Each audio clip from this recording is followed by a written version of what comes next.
Hi, this is Dr. Perry Carpenter. I'd like to thank you for taking the time to join me on today's program. Today's program is entitled Ethics and Law, and specifically today we're going to be talking about sexual misconduct. Now, Section 316 is divided into three sections, Section A, Section B, and Section C, and these sections detail what the Board of Chiropractic Examiners considers to be the scope of behaviors that constitute sexual misconduct. And you'll see that the board is all-encompassing in its descriptions and definitions. And there is no latitude for violation of any of these provisions. We'll talk about some of the disciplinary measures that the board appropriates to violators. So Section A says that every licensee, and that's you and me as the doctors of chiropractic, every licensee is responsible for the conduct of employees or other persons subject to his supervision in his place of practice, and shall ensure that all such conduct in his place of practice conforms to the law and to the regulations herein. And when we refer to the law, we're referring to the chiropractic rules and regulations and also the business and professions code that we described earlier. So let's just dissect this. Section A says that we, as licensed doctors of chiropractic, are responsible for the behavior of our employees, the behavior of our children, the behavior of our spouses, the behavior of our friends who are visiting us in our office on the weekend, the behavior of the cleaning crew that comes in to tidy up the office, and any other persons that are subject to our supervision. We are responsible for their conduct. We're responsible for the conduct of the massage therapist. We're responsible for the conduct of the physical therapist. We're responsible for the conduct of the chiropractic assistant. Anyone in our place of practice subject to our supervision is held identical to ourselves and is held accountable for their behavior. And they are to behave in a manner consistent with the behavior required of us as the licensed holder of the Doctor of Chiropractic license.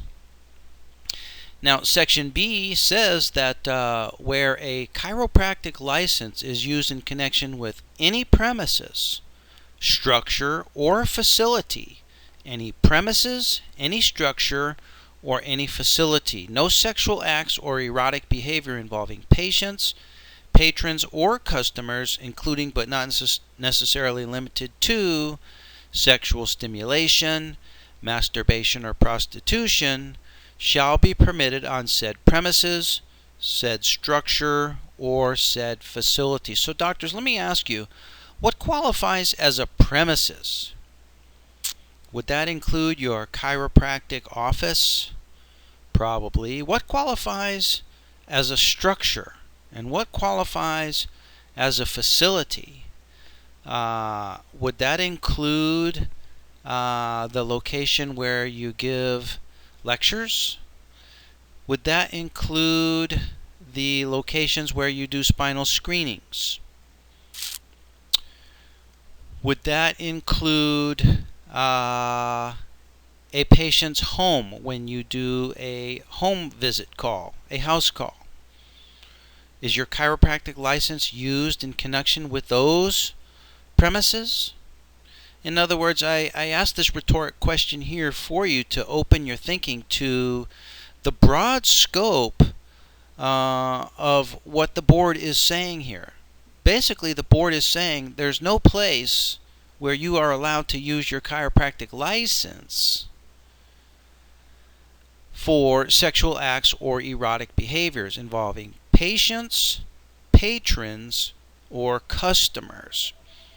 Now, in our chiropractic practice, we have patients, but as we're going to see in Section 316C, the board talks also about clients and customers, and we might speculate as to what the board includes as clients and customers. So here in B, the board is restricting our locations where we can be engaged in sexual acts or erotic behavior, basically eliminating any location if the chiropractic license is involved.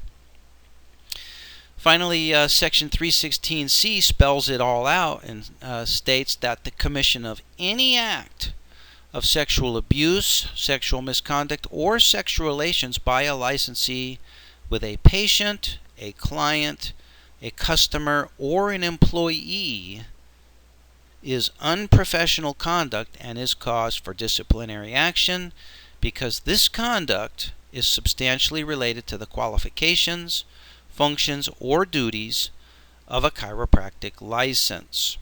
So this excludes patients, this excludes clients, and who might a client be? Could a client be a vendor from whom we purchase chiropractic supplies? Could a client be the advertising representative for the newspaper where we place ads? How about a customer? That might refer to patients, but who else could a client or potential customer be that the board is referring to here? I just raised that as a rhetoric question. And then certainly the board excludes sexual acts with employees, with massage therapists, chiropractic assistants, and any and all employees.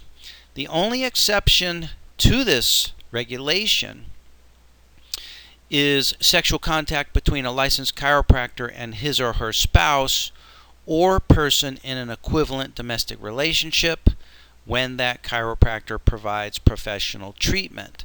And as we're going to see as we go on here a little bit, the sexual contact between a licensed chiropractor and his or her spouse becomes delicate, or I should say his or her spouse or his or her domestic partner becomes a delicate situation when it can be proven or shown that that domestic partner has a current or former relationship as a patient with the chiropractor, and we'll expand upon that a little bit more as we go. So you can see that the board is quite clear in its limitations with regards to sexual behavior. In the chiropractic regulations, the board refers also to Business and Profession Code 726, so I want to read that to you here. 726 says that sexual misconduct involves the commission of any act of sexual abuse, misconduct, or relations with a patient, client, or customer. This constitutes unprofessional conduct and is grounds for disciplinary action for any person licensed under this division and under any initiative act, such as the Chiropractic Initiative Act. And again, does not apply to sex with a spouse or person or other domestic equivalent, domestic partner equivalent. With the exception to that exception being in the case of psychotherapeutic treatment. However, that does not apply to us as chiropractors. Now, what's interesting is what we're going to see in both the chiropractic regulations and the Business and Profession Code. There is no provision in these codes for a chiropractor to defend himself against allegations or claims of sexual misconduct in the situation where the patient, client, customer either initiated or even consented to sexual acts. And this is a common defense that doctors all across the board, not just chiropractors, but doctors all across the board raise, is that the patient initiated the sexual act or the patient consented to the sexual act.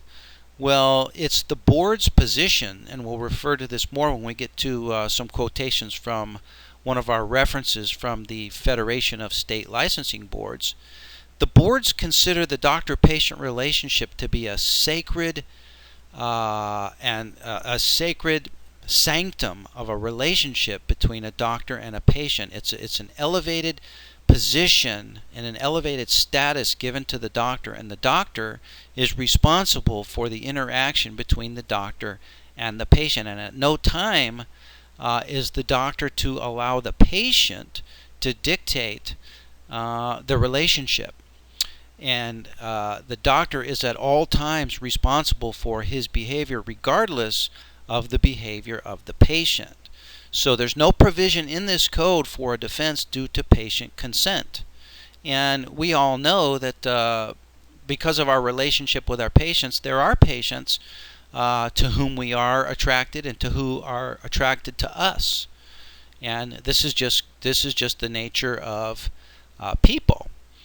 And a transgression of the sexual boundary between doctor and patient is at no time, under any circumstances, to be condoned by the board, even in the case where the doctor pleads that the patient initiated the sexual act or the patient consented to the sexual act.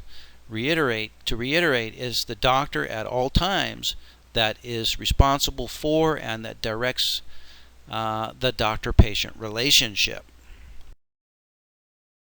So, doctors, I hope this has been a helpful review for you. Our board considers this to be of paramount importance, so much so that they require 2 hours annually of training and re-education in ethics and law. And so sometimes we don't like to talk about these types of topics, but sometimes it's very necessary to remind ourselves of the high esteem and power that we hold in the public and in the doctor-patient relationship. So I hope you'll keep these ideas in mind as you continue your chiropractic practice, and always maintain the patient's best interest as your highest priority.